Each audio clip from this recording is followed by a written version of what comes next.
On today's menu, a delicious and easy recipe to help spice things up. An extraordinary garlic chili, rice. Lei ho ma, that's us going in Cantonese. I'm Yeung, welcome to Young Man Cooking. This recipe is incredibly delicious, so simple and uncomplicated to put together. It'll definitely be a recipe to make on repeat. But before we get started, if you enjoyed today's episode, be sure to give it a thumbs up or a comment below. Let's begin. Alright, so probably the most important ingredient here is the rice. Now you don't need any sort of special type of rice, however it is ideal to cook the rice ahead of time so that it has time to kind of dry out and a lot of that initial moisture will be gone. For this episode, I pre-cooked about half a cup of jasmine rice. When cooking the rice ahead of time, gently transfer the cooked rice into a bowl. Then gently pat the rice onto the sides of the bowl. This will allow the rice to cool a little faster. Be sure to allow the rice to completely cool before storing. It is imperative if you're cooking this ahead of time overnight that you let the rice completely cool after cooking before storing it in a container and storing it in the fridge, because if you put it in the fridge right after cooking, that heat or that steam will create actually more moisture, which is completely opposite of what we want. Minimizing the moisture in the rice before frying in the pan will also minimize the rice from sticking. We're going to start off by making that sauce so that when we go to cook the rice, we can just dunk this in really easily.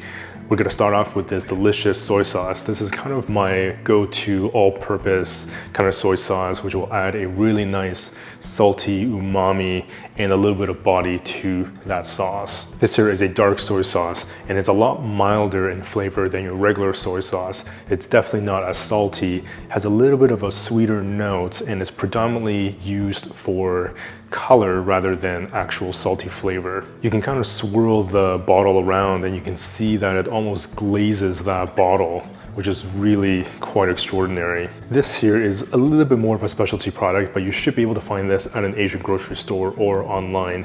This is Sichuan style broad bean paste or broad bean sauce. It has this spicy, fermented, tangy umami that's really rich in flavor, really earthy, and will add an incredible full-bodied texture to this sauce. This is the same stuff that we use to make mapo tofu, so it's definitely always stocked in my pantry. This is a toasted sesame oil, which will add that incredible roasty, toasty sesame flavor along with this extraordinary aroma and fragrance. Looks like I have to buy some more myself. Lastly, we have this Korean style pepper powder or gochugaru. This is essentially the pepper that's ground into these coarse flakes. There's normally no seeds ground into this pepper powder, so it's usually not very spicy, rather really smoky and quite aromatic. This is also the stuff that we use to make that delicious, smoky, not too spicy chili oil, and it's become almost like a little bit of an iconic ingredient on the cooking show here. I'll leave a link in the description box below for you to check that chili oil recipe out, because you can make that very easily at home. Half teaspoon soy sauce, 1 teaspoon dark soy sauce, a splash of toasted sesame oil, 1 tablespoon doubanjiang. Give the sauce a mix and set it aside. Peel 4 to 5 pieces of garlic.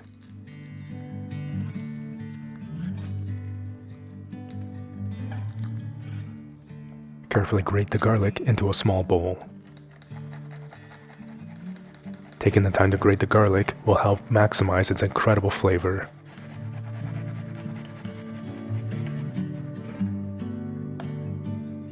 I'm thinking maybe it doesn't matter so much what the recipe calls for, because there's just never enough garlic. Grate a small piece of ginger.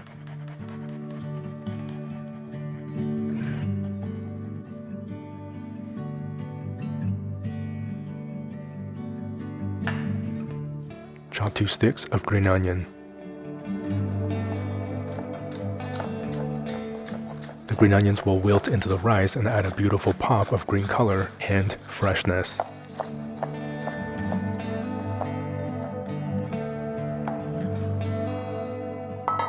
Pat dry about 100 grams of extra firm tofu with a paper towel.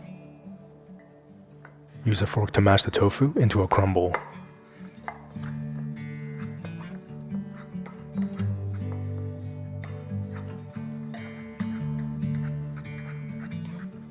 That's pretty much all the prep done. Super easy, very uncomplicated. You can also sub the tofu out with chickpeas if you really like. Now, let's saute up that tofu first. Non-stick pan, medium-high heat, 1 teaspoon avocado oil.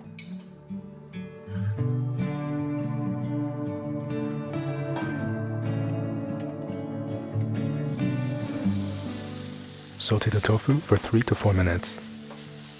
This will add a slightly crispier texture to the tofu.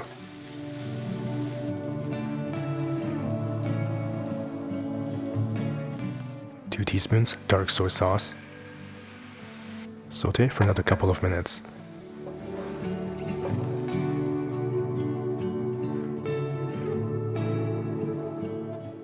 Set the tofu aside. Turn down the heat to medium-low. 2 tablespoons of avocado oil.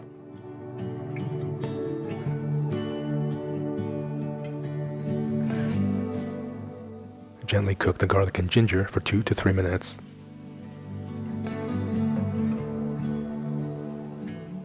This will allow the garlic and ginger to really infuse into the oil. 1 tablespoon gochugaru. Give the pan a stir and cook for about a minute.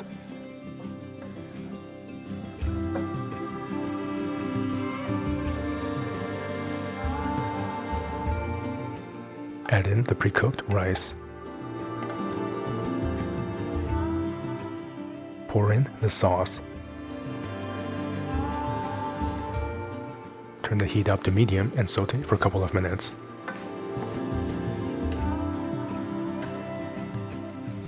Add in the crumbled tofu and the freshly chopped green onions. Saute for 2 to 3 minutes.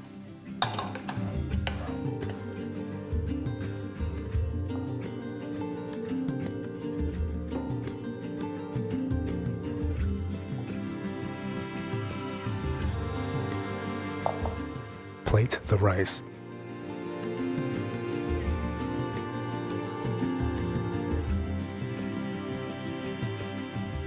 Sprinkle over some white sesame seeds and serve. You can now enjoy this savory rice dish with absolute confidence. Simple, delicious, weekly menu item for sure.